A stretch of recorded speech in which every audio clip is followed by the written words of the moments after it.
Muy buenas tardes.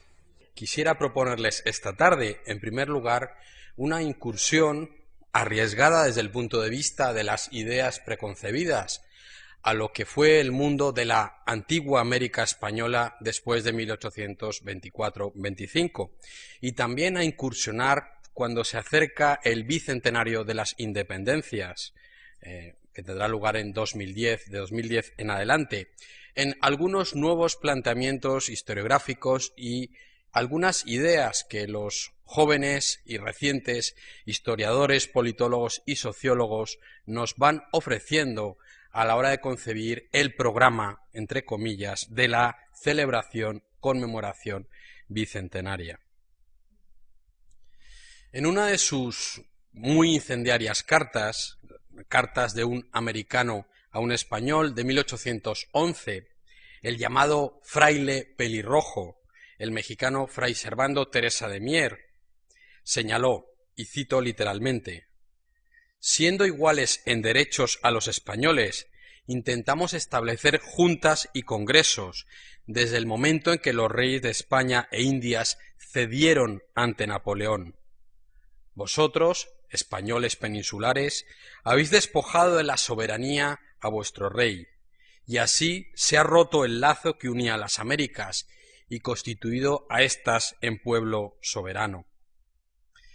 La explicación evidentemente interesada de fray Servando Teresa de Mier en torno al comienzo del proceso de emancipación americano alude así a la pérdida de la legitimidad central de la monarquía española alrededor de la figura de la fidelidad al rey y plantea así a partir de ese momento el proceso de recuperación de los derechos y libertades de los españoles americanos, concluida, por supuesto, con los eventos de los que hablamos ya de la emancipación. Esta primera imagen del retorno del ejército de Bolívar vencedor en la batalla de Boyacá en 1819, en la Nueva Granada, la actual Colombia, evoca muy bien ese momento final en el que hay que empezar a pensar qué hacer una vez que la independencia se ha obtenido. Pero no sirve solo el truco de mirar esta imagen del ejército de vencedores que atraviesa el campo tras haber ganado una batalla. Las cuestiones históricas son mucho más complejas y el sentido de apelar a la historia como disciplina del pasado y como forma de ver la vida humanista tiene que ver con aportar complejidad a los problemas del pasado y, por supuesto, a los del presente. No podemos, por tanto, desde el punto de vista de un análisis historiográfico, olvidar dos cuestiones más, que evidentemente no están recogidas en la bella imagen del ejército ganador tras la batalla. La primera tiene que ver con el debate constitucional, con cuál era el cemento que unía esa monarquía española que entre 1808 y 1825 cambió de manera radical, dando lugar a una metrópoli, la España europea, y 22 repúblicas andando el tiempo independientes en América. El otro problema es cómo se produjo ese proceso de ruptura política de México hacia abajo y en comparación con las otras Américas y señaladamente la América británica. Como avancé en otra ocasión, cómo, mientras el caso de Estados Unidos es el de una explosión imperial, una ruptura por la periferia, el caso español es muy singular, pues es un proceso de implosión imperial, una ruptura del centro hacia la periferia. Otro elemento, por supuesto, es el de la extrema complejidad de las sociedades americanas. Un muy importante historiador norteamericano, gran amante de España, por cierto, Richard Moss, señaló que en ese proceso de alumbramiento de las nuevas repúblicas había una enorme dificultad, que era la de convertir una sociedad pluralista, regida por un sistema de jurisdicciones especiales para cada grupo, muy jerárquica y paternalista, en otra distinta, en una nación de ciudadanos iguales ante la ley. Este problema ha sido encarado, como he mencionado, en la nueva historiografía y Desde luego esperemos que cara a los años venideros y también a este 2008, algunas de estas nuevas ideas permitan superar viejos prejuicios. Esa nueva historiografía se plantea entonces como un programa, o intenta definir un programa en torno a esa coyuntura bicentenaria y en torno también a un programa de comparación entre lo que ocurría en las Américas del Norte y del Sur y, por supuesto, también en lo que tiene que ver con la propia España, tal y como Felipe Fernández Armesto lo ha planteado. Porque lo que es obvio en términos de balance histórico, de imagen historiográfica y también de imagen popular, lamentablemente, es que en la comparación salimos perdiendo. Si nos vamos, esta imagen de la jura de Fernando VII en Honda, en la actual Colombia, en el año 1808, es una buena evocación de ese trasfondo barroco y neoclásico y complejo de las sociedades americanas en el momento del comienzo de la independencia. Si comparamos los escenarios y las imágenes, desde luego que salimos perdiendo. La Revolución Francesa fue capaz de construir ya en su tiempo una historiografía fundacional de una mitología republicana. No vamos a recordar hechos tan significativos como que el himno nacional francés, la Marsellesa, proviene del proceso revolucionario. En 1989, Francia conmemoró con los aires de la grandeza mitterrandista su segundo centenario, el bicentenario revolucionario, en una atmósfera de civilismo y republicanismo convencidos. El otro caso de éxito, el de la Revolución Norteamericana de Independencia, desde luego que evoca también 2 siglos después, o 2 siglos y pico después, la rememoración de un éxito histórico en el destino manifiesto y providencial de una nación llamada a existir, llamada también Estados Unidos. Frente a eso, tanto el caso español en ciertas tendencias historiográficas, como desde luego el de los países hispánicos de América, padece una suerte, si me permiten, de fracasología generalizada, como si en aquella coyuntura de 1808 a 1825, de las que serían 22 repúblicas independientes, la ominosa sombra de los caudillos fuera lo único que vale la pena recordar. Y como si ese fracaso histórico hubiera castigado a todos por igual, y la desvertebración social, quién sabe si de orden genético, hubiera sido aquello que tenemos obligación, generación tras generación, de recordar y evocar.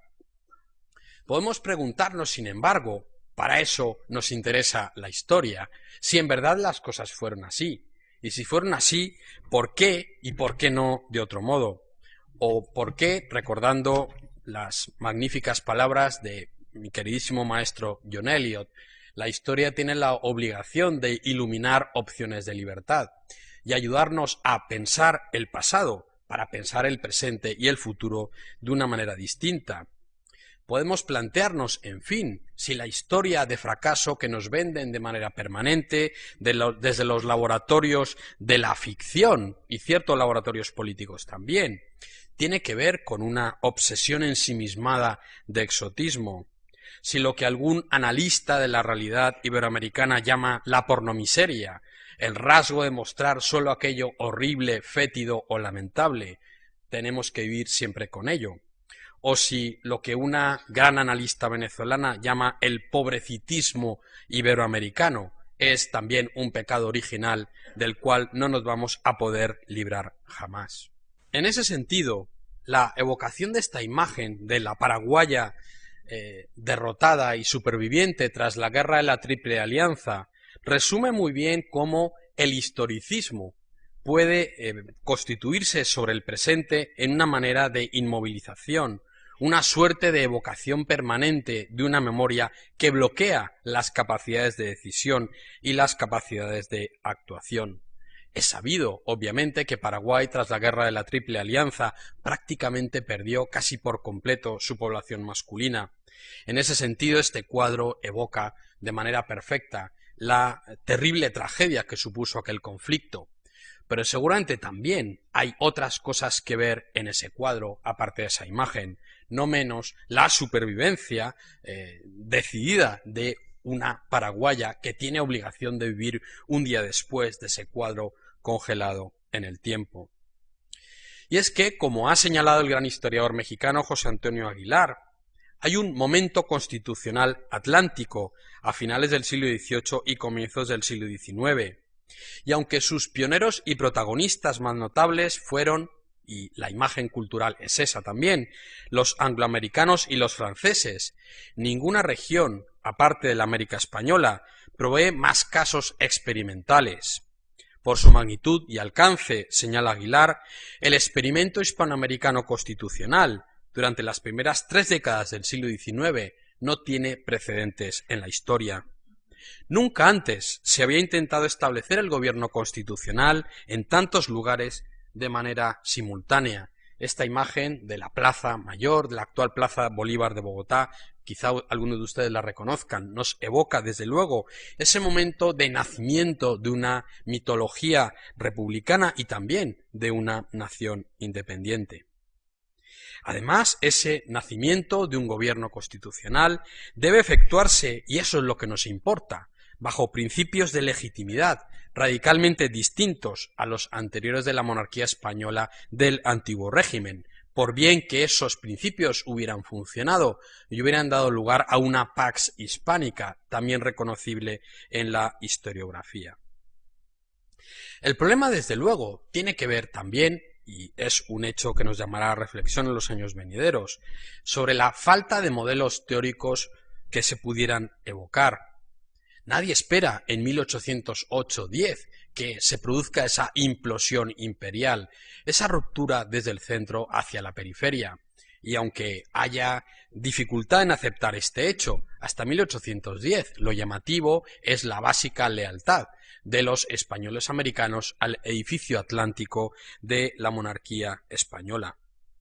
Esa falta de modelos teóricos suscita entonces una enorme gama de experimentos institucionales y nos lleva a la complejidad añadida de una realidad, de una sociedad estamental y multiétnica, como señaló Richard Morse. Sobre esta serie de cuestiones, digamos, obvias de realidad histórica, se añade, como he mencionado, y el propio Aguilar lo subraya, la alargada sombra de los caudillos, la idea del atraso económico, la cultura política autoritaria y la desigualdad social, el arcaísmo genético de los países iberoamericanos, que daría lugar, según esta interpretación de la fracasología, a una trayectoria histórica cortada, sesgada, un tanto alejada siempre de los modelos de la, comillas, modernidad occidental. Sin embargo, volvemos a la vieja cuestión de que la historia sirve para hacer complejos los problemas y para buscar explicaciones más, transparentes. Porque lo cierto y lo obvio es que el 22 de enero de 1809, la Junta Suprema Central y Gubernativa del Reino, establecida en nombre del rey ausente, el rey capturado por Napoleón, Fernando VII, para enfrentar la invasión napoleónica en España, en la península, convocó a los americanos a elegir representantes que tuvieron lugar durante el transcurso de los años siguientes. Hubo elecciones en 1810 en la América española para elegir diputados a Cortes y hubo elecciones de nuevo alrededor de 1811-12 en torno a la elección de diputados para las Cortes de Cádiz, para la Constitución gaditana. Hubo también procesos electorales para ayuntamientos, para diputaciones provinciales y otra serie de procesos electorales más o menos novedosos. Entre 1809 y 1814 hay algunos muy importantes historiadores, François Javier Guerra, por ejemplo, que ha entendido que precisamente la revolución de independencia tiene que ver, ante todo y por encima de todo, con la existencia de esos procesos electorales que suscitaron los problemas de la representación, de las elecciones y del propio sentido de lo que nosotros llamamos democracia.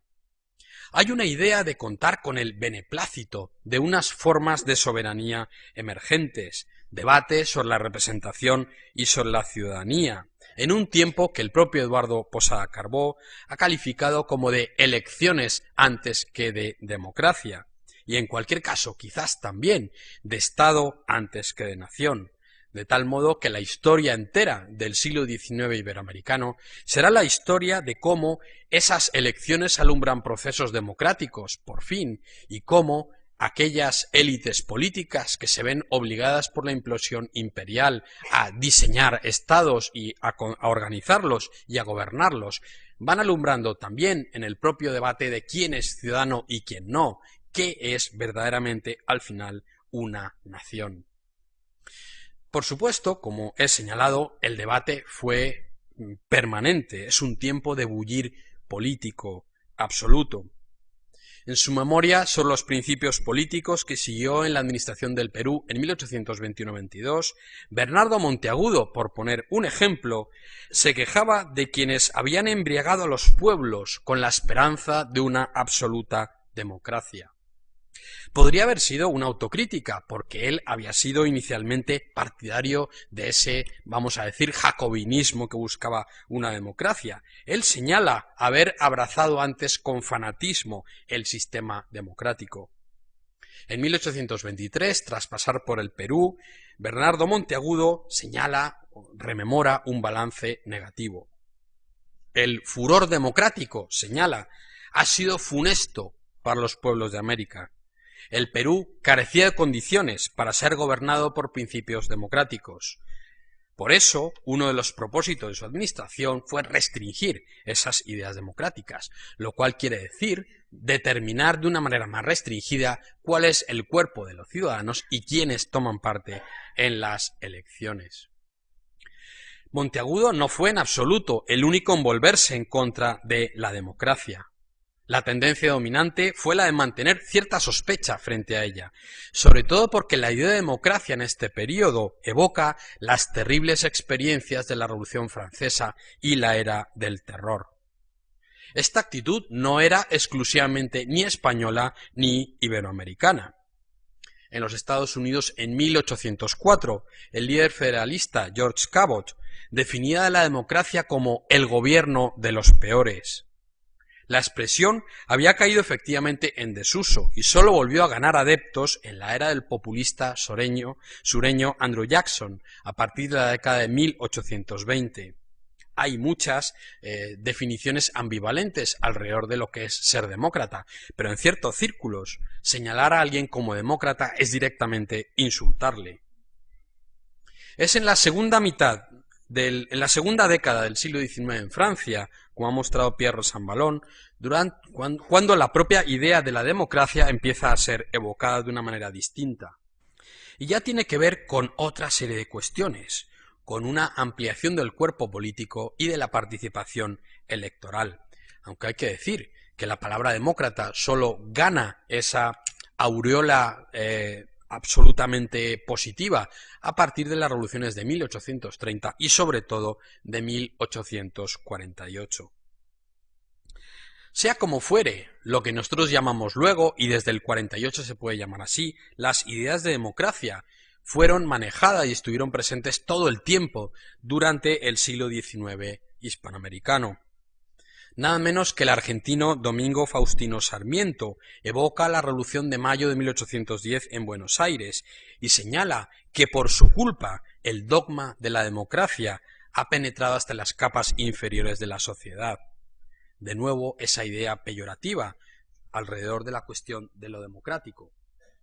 Esta imagen de don José Olaya, prócer de la independencia del Perú, evidentemente mestizo, sin duda permite evocar estos debates de las élites sobre cuál es el límite de la ciudadanía de la democracia y cuál es la nación política en entornos o en sociedades que son fundamentalmente multiétnicas, que son un continente de color, como Alejandro de Humboldt definió la América española a comienzos del siglo XIX. Como he señalado anteriormente, existe sin embargo una losa de desprecio en torno a toda esta serie de experimentos democráticos que alumbraron, como he señalado, 22 repúblicas libres e independientes dentro del ciclo de extensión de las libertades modernas democráticas en el mundo atlántico. Hay hechos muy concretos que fundamentan esta idea de desprecio. Hay que acudir aquí a un personaje, Alexis de Tocqueville, y a su famoso libro Democracia en América, para evocar también ese momento de asimetría en la percepción del desarrollo democrático de América del Norte y América del Sur. Alexis de Tocqueville celebró los logros democráticos del país del norte y los contrastó con los vecinos del sur, según él, permanentemente fracasados. Según Tocqueville, las diferencias entre ambas regiones no podían estar en las condiciones físicas. Señala él, ¿en qué parte del globo hay más riquezas que en Suramérica? Sin embargo, Suramérica, señala Tocqueville, ha sido incapaz de mantener instituciones democráticas. No hay naciones sobre la superficie de la Tierra más miserables que aquellas de Suramérica. La nación de la existencia de una democracia casi perfecta en Estados Unidos estuvo también en la mente de algunas figuras importantes de la América española antes de la independencia. Tras visitar Carolina del Sur en 1783, el precursor de la independencia, el venezolano Francisco de Miranda, anotó en su diario de viaje que el gobierno de aquel estado era puramente democrático, como lo son todos los demás de los Estados Unidos. Hay que decir de todas maneras que esta comparación no es completamente justa. El Estados Unidos que visita Tocqueville en 1830-40 es ya el Estados Unidos de la Revolución Industrial y de la explosión de la emigración europea hacia la frontera que luego llamaremos del oeste. El Estados Unidos que visita recién independizado Miranda en 1783 es en cambio una república patricia de plantadores, de hacendados y comerciantes que en ese sentido podía tener presentes o podía transmitir de una manera mucho más obvia la idea de una igualdad, de una nación en la cual nadie es ni demasiado rico ni demasiado pobre. Esta evocación comparativa y despectiva hacia el sur, por supuesto, ha permanecido hasta nuestros días. A mediados del siglo XIX, Juan Bautista Alberdi, a quien he evocado anteriormente, advierte que la democracia ofrecía en América dos fases muy diversas. En el norte es un ejemplo, en el sur es un desconsuelo. Allá es un argumento en pro, acá es un argumento en contra. Alberdi, sin embargo, señalaba que la democracia era también un hecho en Sudamérica, aunque distinguía que mientras en Estados Unidos estaba madura y sazonada, al sur estaba apenas formándose. Este hecho, sin embargo, era mal comprendido. Había que estudiar la democracia en Sudamérica, decía Alberdi, porque es una grandísima necesidad del momento presente. Por supuesto, este tipo de apreciaciones están en relación también con un elemento sobre el que volveremos después, que es el proceso de creación de un exotismo enorme alrededor de no solamente España, convertida en la Meca romántica a partir de 1820 en especial, sino también de cómo alrededor de esas imágenes de leyenda negra, atraso y fracaso, el mundo hispanoamericano del siglo XIX también es evocado a partir de los mismos clichés. Por supuesto, el retrato de una naturaleza, comillas, vacía, es decir, sin presencia de elemento humano, es una constante del exotismo y del orientalismo, si queremos ir a la tesis fundamental del gran Edward Said.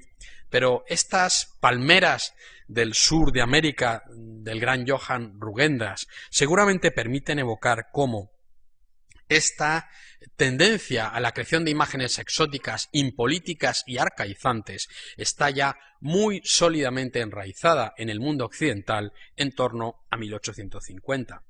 Por supuesto, no vamos a negar aquí que había un elemento de caudillismo que sustentaba, impulsaba y mejoraba estas imágenes forzosamente exóticas. Hay un protagonismo de los caudillos que es ubicuo, que es omnipresente. En demasiados casos, los caudillos pasaron a ser símbolos de la personalización, de la militarización del poder y antítesis del constitucionalismo democrático. Detrás de los caudillos se esbozan concepciones alternativas de la democracia misma, tal y como la democracia liberal había sido fundada a partir de 1810-12 y por la Constitución de Cádiz. Su mayor y mejor elaboración, como se sabe, es la del sociólogo venezolano Laureano Vallenilla Lanz, que en su libro Cesarismo democrático de la década de 1920 habla, y cito, de el predominio individual que tiene su origen y fundamento en la voluntad colectiva, el hombre providencial que tiene que ser llamado a llevar las riendas del poder. Como acabo de señalar, el tipo de democracia, esta imagen de la campaña del desierto, no la de un caudillo precisamente, el presidente Roca, abriendo las fronteras de la Argentina triunfante de la segunda mitad del siglo XIX. Estas imágenes, como he señalado, o la imagen del cesarismo democrático, están en una tradición política e intelectual diferente a la de la democracia liberal en la cual se fundan las naciones hispanoamericanas. Y como mencioné al principio, los procesos electorales a partir de 1809-10 son una constante. Es verdad que la tendencia dominante entre los historiadores ha sido la de subrayar las prácticas corruptas viciadas por el fraude, la coerción o el clientelismo. Podríamos decir, como si estas prácticas fuesen exclusivas del mundo hispanoamericano, o por lo que nos toca a nosotros, como si solo en España hubiera habido clientelismo político.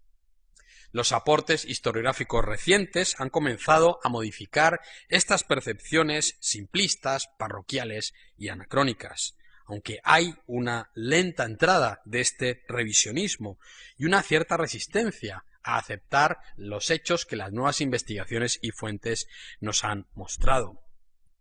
En ese sentido, si nos vamos a lo que los archivos y las bibliotecas nos muestran, vemos que el 18 de octubre de 1809, Joaquín de Molina, quien inspeccionaba las Américas encargado por la Junta Central, informa desde Lima al gobierno de Cádiz que en varias partes del continente se advierte, y cito, una especie de combustión que pudiera hacer temer un incendio universal.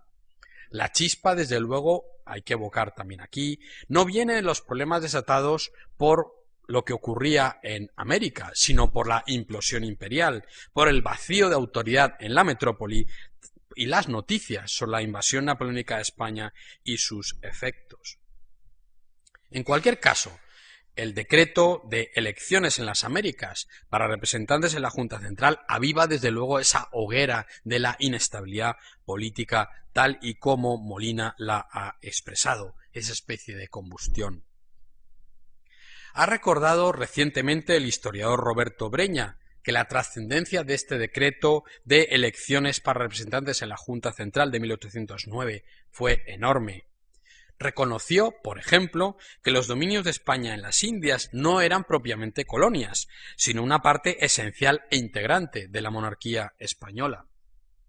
Esta imagen con bandera un poco posterior de México a comienzos del siglo XIX nos permite entender cómo esas repúblicas urbanas, esas redes de ciudades, son el verdadero tejido político de la monarquía atlántica española. Y es allí, en esas ciudades, donde se invita a elegir representantes, donde se busca tener representación nacional inmediata, convocando 9 diputados americanos a la Junta Central. Esta invitación a elegir representantes dispone, sin embargo, un número significativamente menor para América que para la península, 9 para América frente a 39 para la península, y suscita desde el segundo siguiente al de la llegada de ese decreto el debate sobre la igualdad entre peninsulares y americanos. Como expresó en su memorial de agravios el neogranadino Camilo Torres, había que ajustar el número de representantes asignados a los americanos con los peninsulares, y también formar juntas provinciales como las que se habían elegido en España. Vista desde luego desde nuestras ideas de lo que es un procedimiento democrático, las elecciones de 1809 son singulares. La elección correspondió a los ayuntamientos, cuyos miembros seleccionaban 3 individuos de notoria probidad, talento e instrucción, exentos de toda nota que pudiera menoscabarlos ante la opinión pública. Estas ternas se sometían luego a un sorteo para seleccionar el representante de cada ayuntamiento, y luego la audiencia, seleccionaba una terna final entre los individuos seleccionados por los ayuntamientos. Todas aquellas personas fueron elegidas para formar parte, comillas, de la representación nacional española. Y esto nos coloca desde luego en el sendero de la Constitución de Cádiz, y cómo la definición de la nación española en la Constitución de Cádiz, en primeros artículos, como la formada por los españoles de ambos hemisferios, es decir, los españoles peninsulares y los españoles americanos, está en la línea de reflexión política y de filosofía política del proceso comenzado en 1809. Sabemos, las investigaciones lo han mostrado claramente, que hay elecciones hasta en 100 ciudades de la América española, 14 en Nueva España, 14 en Guatemala, 20 en Nueva Granada, 17 en Perú, 16 en Chile, 12 en el Río de la Plata. No estamos hablando de un fenómeno marginal, en absoluto. Sabemos, por ejemplo, que en Guatemala, entre abril y marzo de 1810, se realizaron las elecciones, o en Chile en septiembre, aunque allí la reacción contra, digamos, la mala representación de los españoles americanos ya ha deslegitimado el proceso de elección. Hubo también conflictos políticos en el sentido moderno del término, en el sentido en el que un procedimiento democrático da lugar a partidos y a grupos opuestos que deben definir o que deben sustanciar sus diferencias mediante una cantidad de votos. En Morelia, en México, entonces llamada Valladolid, o en Córdoba, en Argentina, hubo auténticos escándalos públicos. Hubo un enfrentamiento enconado por toda la ciudad, con pasquines, anónimos, acusaciones, incluso golpes en algunos casos. Oposiciones entre el Partido Europeo y el Partido Americano. Esta imagen de la proclamación de Iturbide en 1822 seguramente viene a ser el resultado final de este proceso de ruptura. Desde luego, los procesos electorales, y esto también es muy importante y lo ha mostrado la nueva historiografía, no fueron procesos privados, no fueron actos de las élites. En Nueva España, el virrey Garibay mandó, por ejemplo, distribuir la convocatoria. Fue publicada en la Gaceta de Guatemala, en la Gaceta de México. Hubo celebraciones públicas, hubo debates públicos, hubo novedades extraordinarias que jalearon el cuerpo político de toda la América española. François Javier Guerra señaló: el mismo pueblo participó también como espectador necesario del teatro del poder, manifestando con su presencia y aclamaciones su aprobación o su desaprobación de las acciones de las élites. Ese proceso electoral de 1809 llevó entonces los espíritus hacia una representación cada vez más amplia e irreversible, aunque hubo, como he señalado, algunas provincias que permanecieron al margen. Y si nos vamos a las siguientes elecciones, las de la Constitución, las que van a las Cortes de Cádiz de 1812, vemos que ese proceso se aumenta y multiplica. Y en este sentido quisiera aquí señalar, en términos comparativos, y también para esta evocación 2 siglos después de lo que aquello fue, como el elemento multiétnico, presente siempre en la América española, multiplica y gana espacios a la hora de delimitar cómo va a funcionar el sistema político. Y vamos a decir también que da soluciones a cómo una democracia multiétnica, con blancos, mestizos, mulatos, zambos e incluso esclavos, puede funcionar a partir de 1810-12. En Cartagena, por ejemplo, Cartagena de Indias, en diciembre de 1810, se extiende el derecho al voto a los vecinos libres con unas mínimas condiciones: blancos, indios, mestizos, mulatos, zambos y negros. Todos por igual, todos tienen derecho al voto. Los sistemas electorales, por supuesto, en muchos otros casos no dan esa apertura al elemento étnico, pero hay los casos tan abiertos como el de Cartagena, se repitieron bastante más de lo que uno podría imaginarse.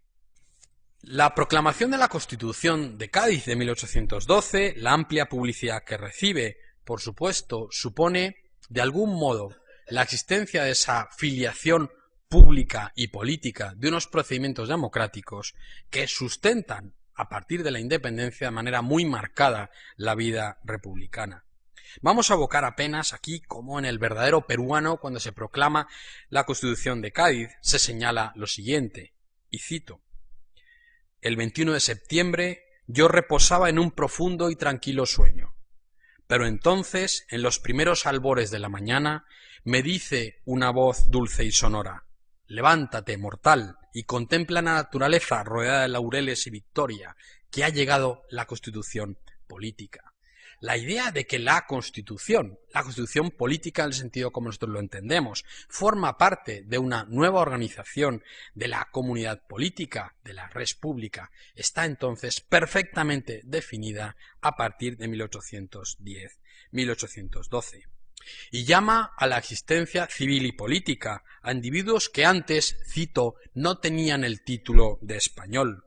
Antes ese título solo se da a peninsulares y a blancos. Ahora incluye también a indios, a mestizos, a mulatos, a libertos. Siguen excluidos los esclavos y quienes no profesen la religión católica, aunque esa cuestión del origen africano en relación con la ciudadanía había sido objeto de muy intensos debates en las Cortes, y en más casos de los que podríamos pensar, el ser originario de África, es decir, de origen esclavo, y obtener carta de ciudadanía va a ser cada vez más y más compatible.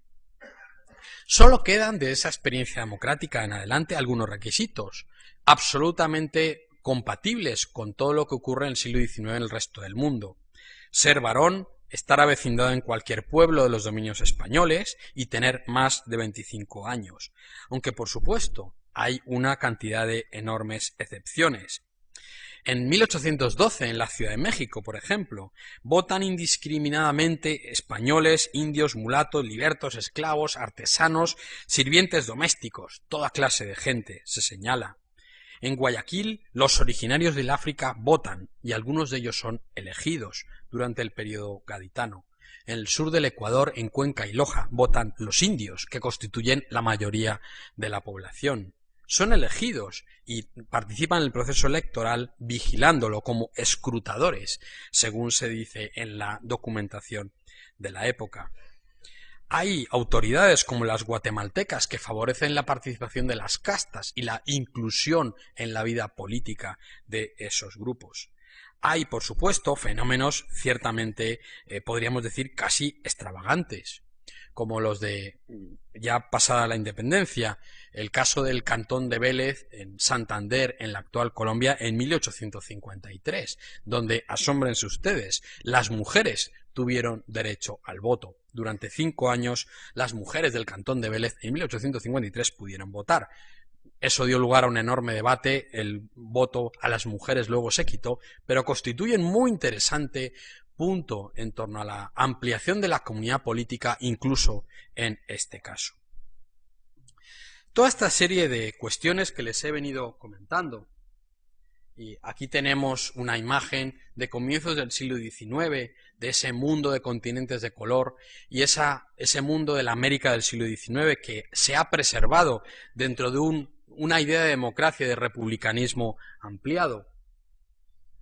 Todo este mundo que les he venido a evocar nos lleva entonces a aquello que les suscitaba como el título de la conferencia: cómo estos elementos étnicos son integrados. Quería llegar a esta imagen, disculpen. Esta es una imagen de Comayagua, una ciudad, la segunda ciudad de Honduras, que conserva todavía en una plaza la columna de la Constitución de Cádiz, de celebración de la Constitución, tal y como fue plantificada en ese momento.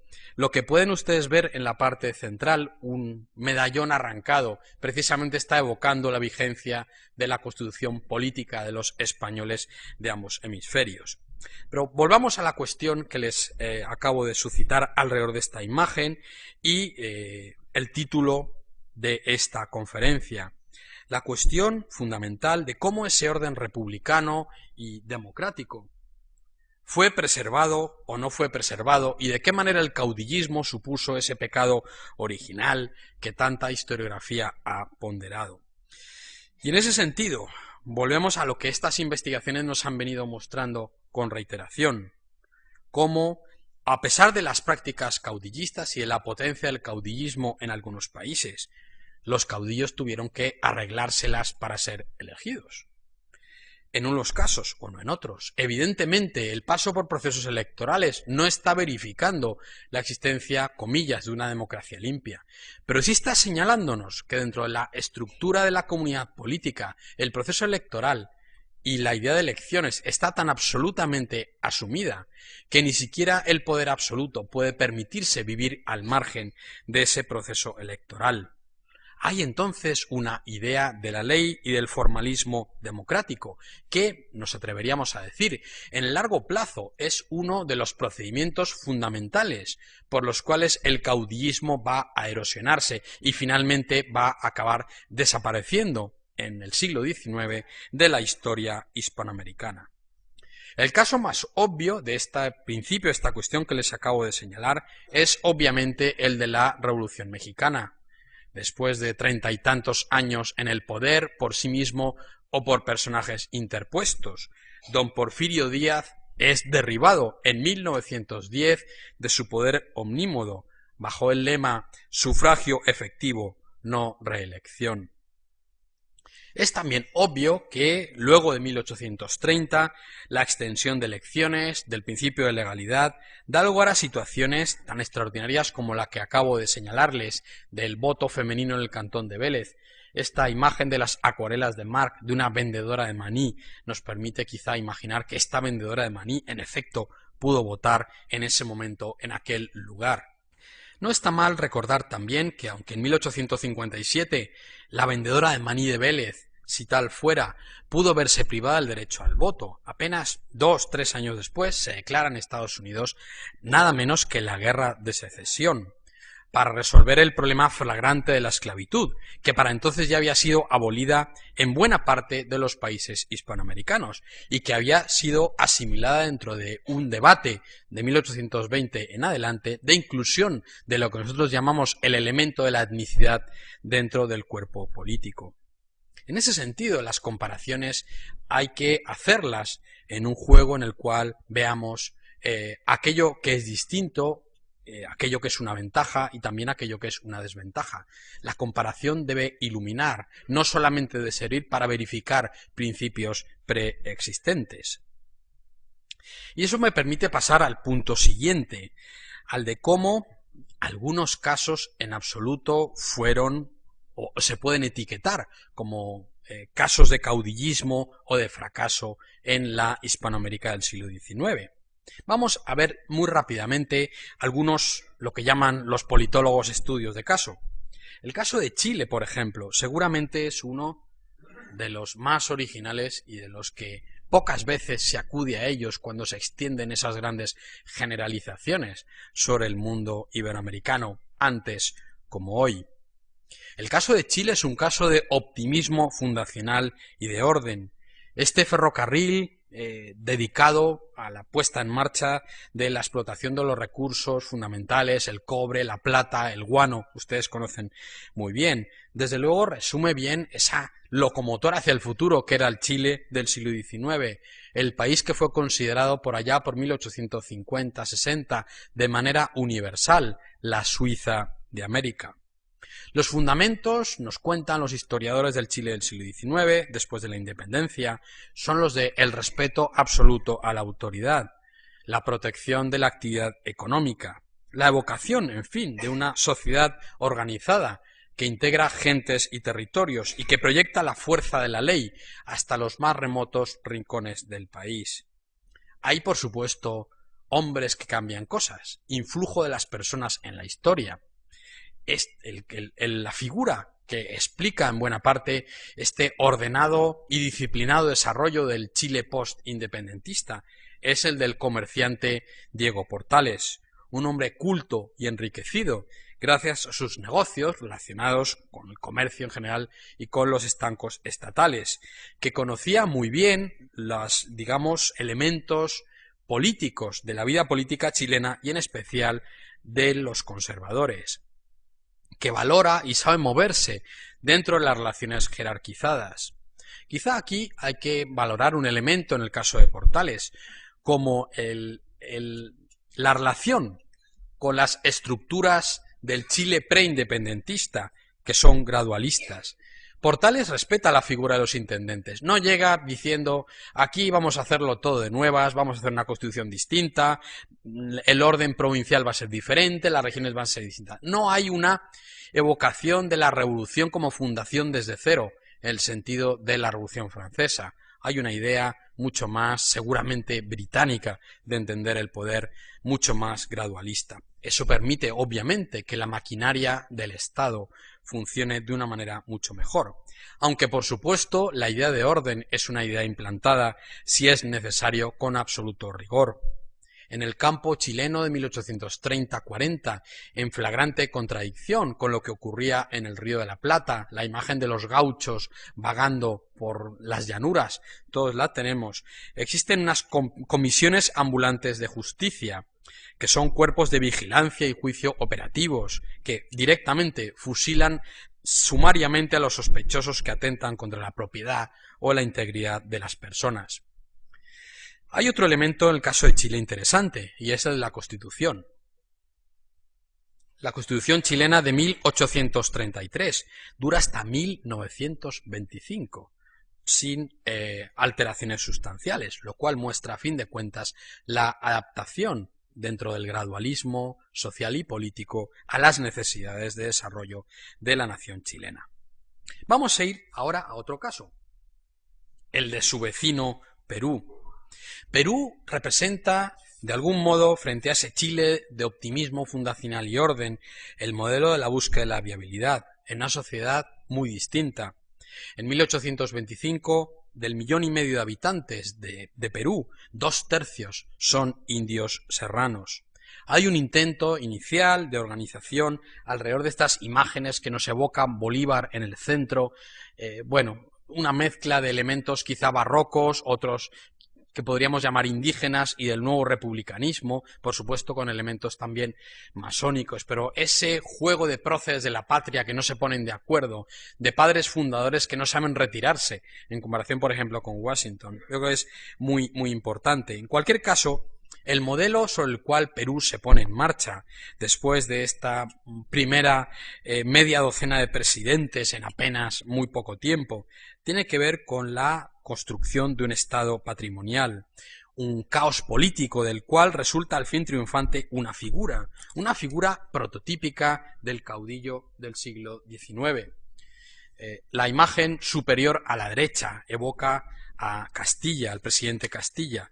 Este caudillo prototípico, y yo quisiera subrayar aquí unos datos sobre él, es un hombre que no es aristócrata, que no proviene de una familia acomodada, es un mestizo que viene de una comunidad de mineros, que no tiene fortuna personal ni virtudes de ideólogo, que logra su ascenso en la escena política mediante la carrera militar y que dista de ser un hombre ilustrado, pero que se rodea de intelectuales, entre comillas, a quienes premia con viajes, nombramientos y pensiones. Estos tipos peruanos del siglo XIX, de la época de Castilla, 1845-51, 55-61, desde luego representa muy bien la posible existencia de ese orden caudillista capaz de definir un primer estado de orden, patrimonial, que puede dar lugar en un medio plazo a otro tipo de forma más sofisticada de democracia. El Perú del siglo XIX, de mediados del siglo XIX y en adelante, es además muy importante para España porque es el Perú en el cual se desarrolla la llamada Comisión Científica del Pacífico, la más importante expedición científica del siglo XIX, impulsada por la corona española. Quiero apenas adelantarles algunas imágenes rescatadas por los investigadores del CSIC en el Museo de Ciencias Naturales y en otros lugares, que creo que representan muy bien ese espíritu, digamos, de inmersión en el mundo americano como una frontera en la cual todo es posible. Comisión científica que es paralela, por cierto, a una expedición militar y a una muy desventurada guerra por parte de España. Pero ese convencimiento, esa fe en el conocimiento y la ciencia, por supuesto, que era algo que existía también en la España contemporánea. Esta imagen de los comisionarios del Pacífico, con su traje de faena en esta imagen, con su traje de bonito, se puede decir, con su traje elegante en esta otra, nos permite entender cómo las interacciones en el mundo atlántico, mucho más allá de la independencia, seguían existiendo. Podemos evocar aquí también cómo esta Comisión Científica del Pacífico tuvo, sobre todo en la Amazonía, su objeto fundamental de trabajo y de interés. Algunas imágenes absolutamente evocadoras de los trabajos, la calle de los huérfanos, es el primer instante de la fotografía. O como he señalado, la apertura de la frontera en esas naciones por fin independientes en búsqueda de una estabilidad política, económica y cultural que directamente están abriendo la naturaleza a las nuevas ideas del hombre capaz de dominarla por completo. Forman el ideario de esta comisión. La terrible imagen de una indígena esclava del Amazonas también nos permite orientarnos en ese mundo de iniciativas.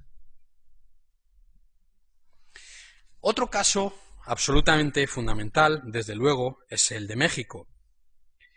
México estrena su independencia en 1821 con dos características muy peculiares. La primera, que ha sido una auténtica metrópoli del Imperio Español en América. Cuando uno piensa en el México de 1807, que tenía una fábrica de tabaco de 7.000 personas y que tenía la espléndida trama urbana y riqueza que ustedes han podido evocar, estamos hablando de lo que podríamos llamar en nuestro tiempo, llamamos más bien una ciudad global. El otro elemento es cómo se realiza la independencia de México.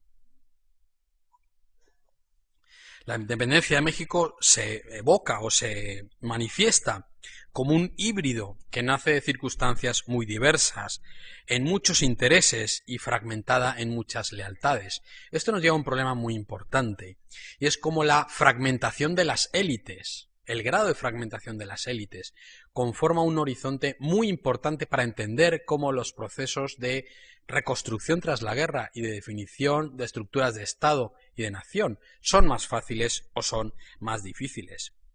El Plan de Iguala de 1821, desde luego, definía que México pretendía ser una nación católica y unida, en la que españoles y mexicanos serían iguales, las distinciones de castas serían abolidas y los cargos estarían al alcance de todos los ciudadanos.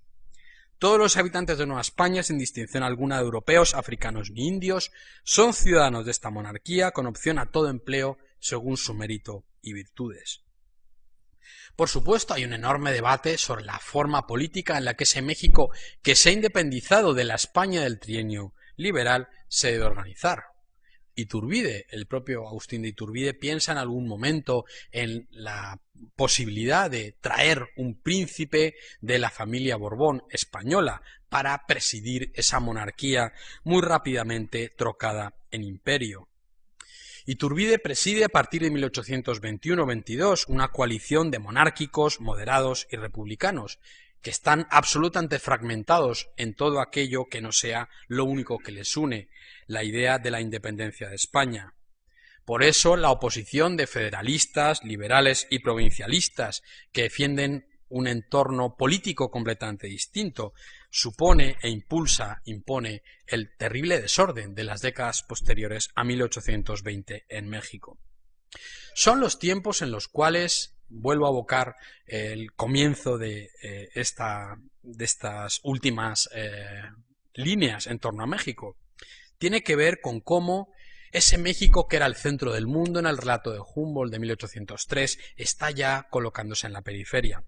Esta imagen de un volcán que Egerton es capaz de dibujar de una manera absolutamente asombrosa nos evoca de nuevo el modelo de un romanticismo en el que aparece la naturaleza pero no aparecen las personas. Se pierde entonces, dentro de la condición de lo exótico, esa posibilidad de evocar un mundo civil y ordenado, y la inflación de imágenes de la naturaleza evoca un arcaísmo original, por cierto, no muy distinto de lo que estaba ocurriendo en el modelo de descripción de la España de 1820, 30 y 40.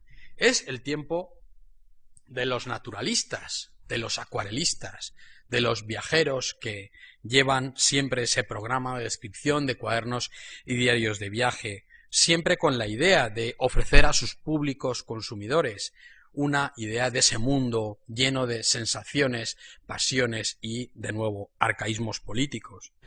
Esta imagen muy interesante, que da mucho que pensar, de los esclavos del naturalista, desde luego permite evocar cómo ese escenario, vamos a decirlo, de modernidad fabril y de tensión de México a comienzos del siglo XIX se ha convertido en algo completamente diferente.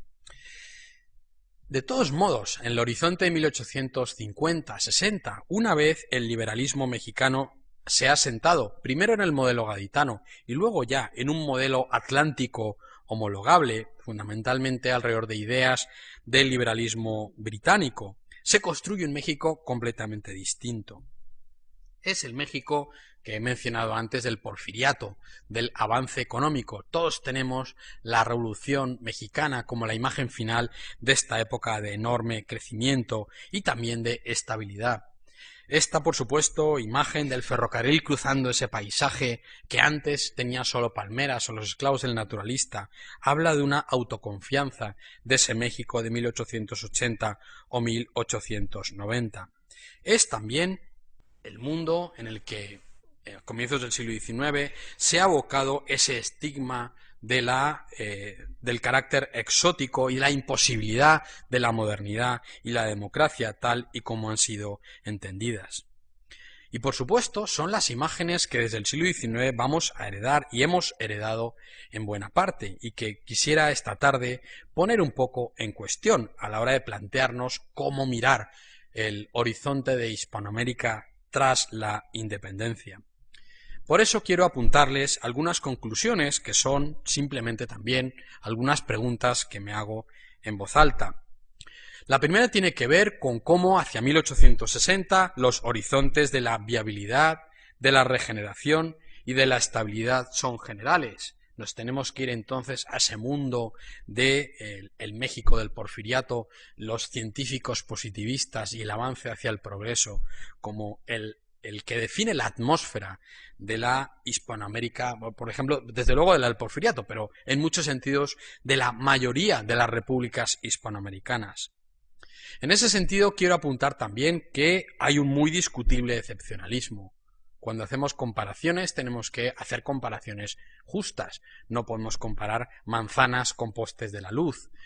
Si estamos pensando en lo que ocurre en América del Norte y en América del Sur, tenemos que estar continuamente evocando en ese sentido procesos muy complejos y no ir al fácil expediente del excepcionalismo. Otra cuestión muy definida también por la historiografía más avanzada y seria tiene que ver con cómo, a pesar de todas las dificultades, el siglo XIX es un siglo de crecimiento económico y material en los países hispanoamericanos, en los cuales un siglo en el cual también problemas muy importantes de iglesia, relacionados con la iglesia, las formas del territorio o las formas de Estado, se van resolviendo de una manera más que razonable.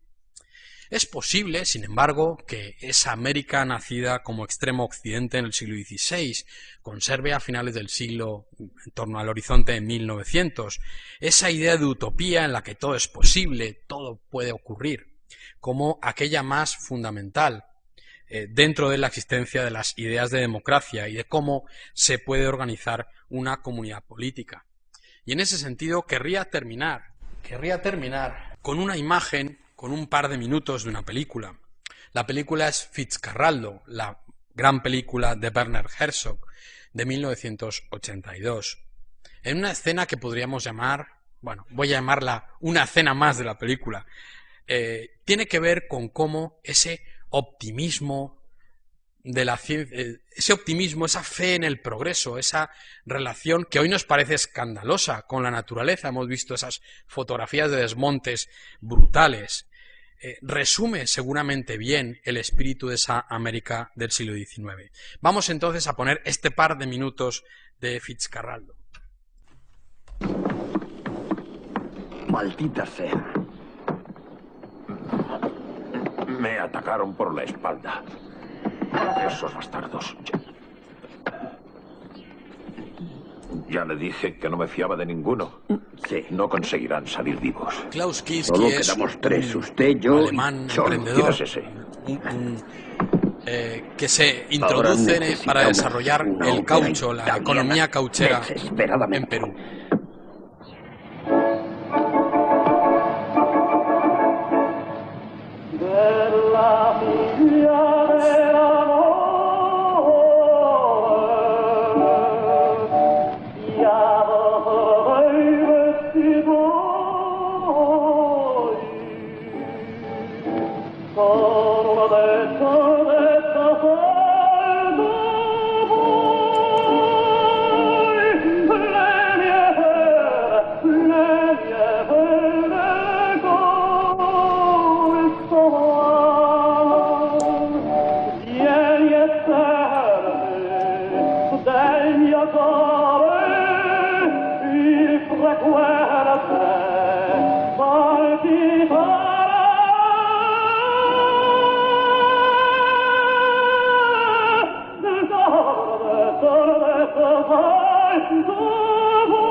Fitzcarraldo y su barco cauchero desaparecen entonces detrás de los grandes árboles de la selva amazónica y nos muestran que al otro lado de la utopía, y lo sabemos muy bien, a veces lo que hay es un grado de locura, un sentimiento de utopía americana, en cualquier caso muy bien representado en esa película de Werner Herzog. Un sentimiento de utopía que, para finalizar, quisiera señalar tiene que ver también con la relación con España durante el siglo XIX, en la cual se produce un lento restablecimiento de relaciones diplomáticas, aunque por supuesto los vínculos culturales nunca desaparecieron, pues como señaló el gran historiador Guillermo Céspedes del Castillo, hemos estado siempre más cerca como pueblos que como estados.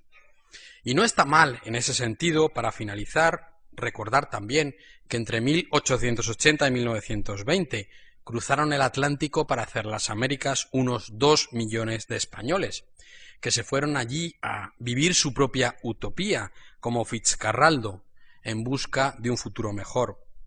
Fueron ellos y sus hijos y los hijos de sus hijos quienes al fin sellaron los horizontes de la ruptura política entre España y las Américas que se habían abierto en 1810. Muchísimas gracias.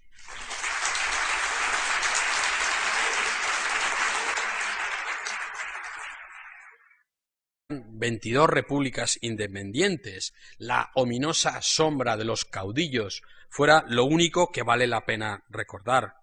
Y como si ese fracaso histórico hubiera castigado a todos por igual, y la desvertebración social, quién sabe si de orden genético, hubiera sido aquello que tenemos obligación, generación tras generación, de recordar y evocar. Podemos preguntarnos, sin embargo, para eso nos interesa la historia, si en verdad las cosas fueron así, y si fueron así, ¿por qué y por qué no de otro modo? O por qué, recordando las magníficas palabras de mi queridísimo maestro John Eliot, la historia tiene la obligación de iluminar opciones de libertad y ayudarnos a pensar el pasado para pensar el presente y el futuro de una manera distinta. Podemos plantearnos, en fin, si la historia de fracaso que nos venden de manera permanente desde los laboratorios de la ficción y ciertos laboratorios políticos también, tiene que ver con una obsesión ensimismada de exotismo, si lo que algún analista de la realidad iberoamericana llama la pornomiseria, el rasgo de mostrar solo aquello horrible, fétido o lamentable, tenemos que vivir siempre con ello, o si lo que una gran analista venezolana llama el pobrecitismo iberoamericano es también un pecado original del cual no nos vamos a poder librar jamás. En ese sentido, la evocación de esta imagen de la paraguaya derrotada y superviviente tras la guerra de la Triple Alianza resume muy bien cómo el historicismo puede constituirse sobre el presente de la fidelidad al rey y plantea así, a partir de ese momento, el proceso de recuperación de los derechos y libertades de los españoles americanos. concluida, por supuesto, con los eventos de los que hablamos ya de la emancipación.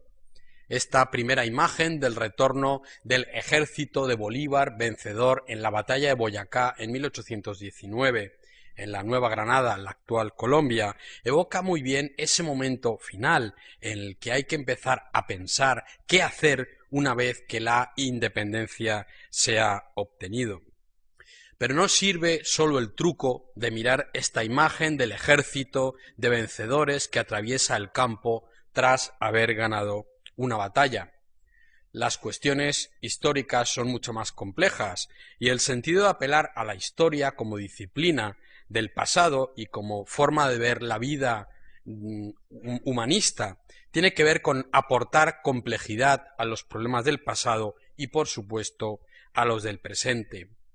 No podemos, por tanto, desde el punto de vista de un análisis historiográfico, olvidar dos cuestiones más, que evidentemente no están recogidas en la bella imagen del ejército ganador tras la batalla.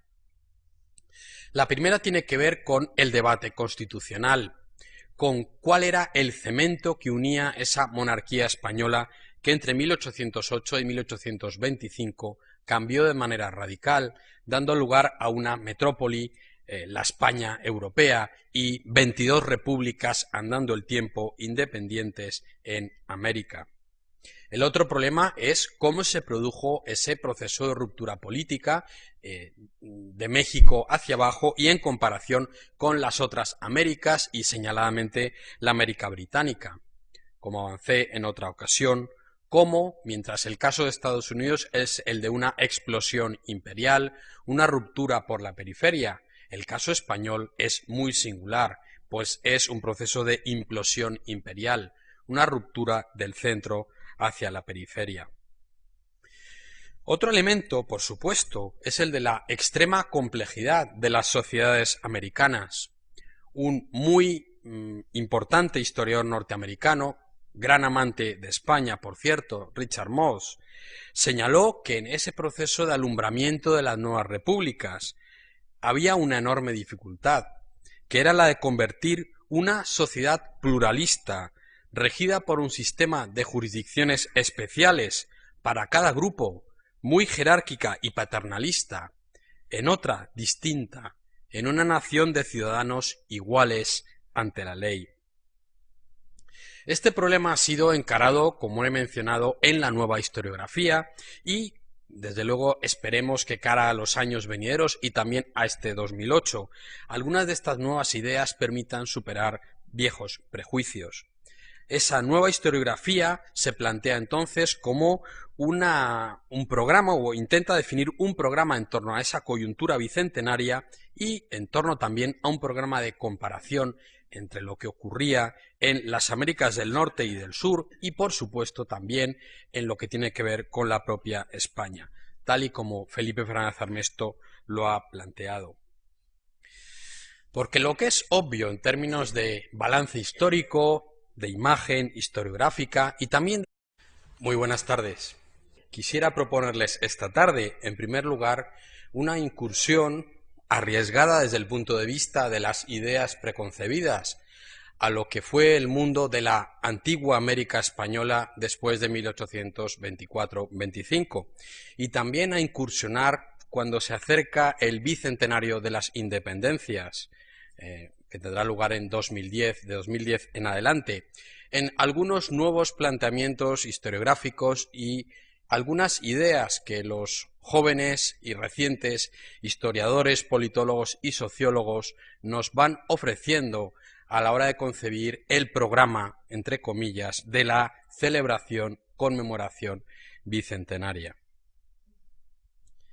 En una de sus muy incendiarias cartas de un americano a un español de 1811, el llamado fraile pelirrojo, el mexicano fray Servando Teresa de Mier, señaló, y cito literalmente: «Siendo iguales en derechos a los españoles, intentamos establecer juntas y congresos desde el momento en que los reyes de España e Indias cedieron ante Napoleón. Vosotros, españoles peninsulares, habéis despojado de la soberanía a vuestro rey, y así se ha roto el lazo que unía a las Américas y constituido a éstas en pueblo soberano. La explicación evidentemente interesada de Fray Servando Teresa de Mier en torno al comienzo del proceso de emancipación americano alude así a la pérdida de la legitimidad central de la monarquía española alrededor de la figura de imagen popular. Lamentablemente, es que en la comparación salimos perdiendo. Si nos vamos, esta imagen de la jura de Fernando VII en Honda, en la actual Colombia, en el año 1808, es una buena evocación de ese trasfondo barroco y neoclásico y complejo de las sociedades americanas en el momento del comienzo de la independencia. Si comparamos los escenarios y las imágenes, desde luego que salimos perdiendo. La Revolución Francesa fue capaz de construir ya en su tiempo una historiografía fundacional de una mitología republicana. No vamos a recordar hechos tan significativos como que el himno nacional francés, la Marsellesa, proviene del proceso revolucionario. En 1989, Francia conmemoró con los aires de la grandeza mitterrandista su segundo centenario, el bicentenario revolucionario, en una atmósfera de civilismo y republicanismo convencidos. El otro caso de éxito, el de la Revolución Norteamericana de Independencia, desde luego que evoca también 2 siglos después, o 2 siglos y pico después, la rememoración de un éxito histórico en el destino manifiesto y providencial de una nación llamada a existir, llamada también Estados Unidos. Frente a eso, tanto el caso español en ciertas tendencias historiográficas, como desde luego el de los países hispánicos de América, padece una suerte, si me permiten, de fracasología generalizada, como si en aquella coyuntura de 1808 a 1825, de las que serían